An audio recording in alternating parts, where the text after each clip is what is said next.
एक तब नादाब और अबीहू नामक हारून के 2 पुत्रों ने अपना अपना धूपदान लिया और उनमें आग भरी और उसमें धूप डालकर उस ऊपरी आग की जिसकी आज्ञा यहोवा ने नहीं दी थी यहोवा के सम्मुख आरती दी।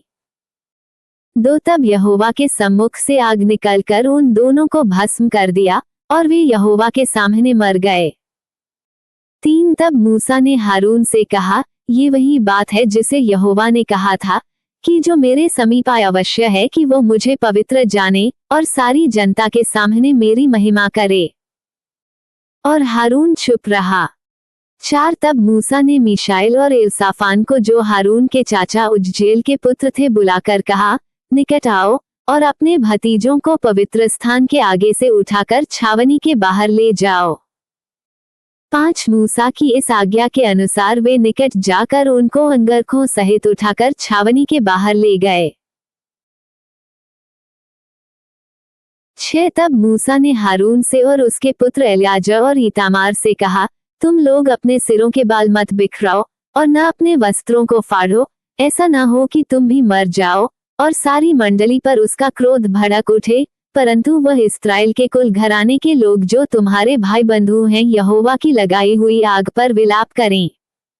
7 और तुम लोग मिलाप वाले तंबू के द्वार के बाहर न जाना, ऐसा न हो कि तुम मर जाओ, क्योंकि यहोवा के अभिषेक का तेल तुम पर लगा हुआ है। मूसा के इस वचन के अनुसार उन्होंने किया। 8 फिर यहोवा ने हारून से कहा, 9 कि जब जब तू व तेरे पुत्र मिलाप वाले तंबू में आए तब तब तुम में से कोई न तो दाखमधु पिए हो न और किसी प्रकार का मद्य, कहीं ऐसा न हो कि तुम मर जाओ, तुम्हारी पीढ़ी पीढ़ी में यह विधि प्रचलित रहे। 10 जिससे तुम पवित्र और अपवित्र में और शुद्ध और अशुद्ध में अंतर कर सको। 11 और इस्राएलियों को उन सब विधियों को सिखा सको जिसे यहोवा ने मूसा के द्वारा उनको सुनवा दी हैं। 12 फिर मूसा ने हारून से और उसके बचे हुए दोनों पुत्र इतामार और एलियाजर से भी कहा, यहोवा के हव्य में से जो अन्नबलि बचा है उसे लेकर वेदी के पास बिना खमीर खाओ, क्योंकि वह परम पवित्र है। 13 और तुम उसे किसी पवित्र स्थान में खाओ, वह तो यहोवा के हव्य में से तेरा और तेरे पुत्रों का हक है, क्योंकि मैंने ऐसी ही आज्ञा पाई है। 14 और हिलाई हुई भेंट की छाती और उठाई हुई भेंट की जांघ को तुम लोग, अर्थात तू और बेटे बेटियां सब किसी शुद्ध स्थान में खाओ, क्योंकि वे इस्राएलियों के मेलबलियों में से तुझे और तेरे लड़के बालों की हक ठहरा दी गई हैं। 15 चर्बी के हव्यों समेत जो उठाई हुई जांघ और हिलाई हुई छाती यहोवा के सामने हिलाने के लिए आया करेगी, ये भाग यहोवा की आज्ञा के अनुसार सर्वदा की विधि की व्यवस्था से तेरे और तेरे लड़के बालों के लिए हैं।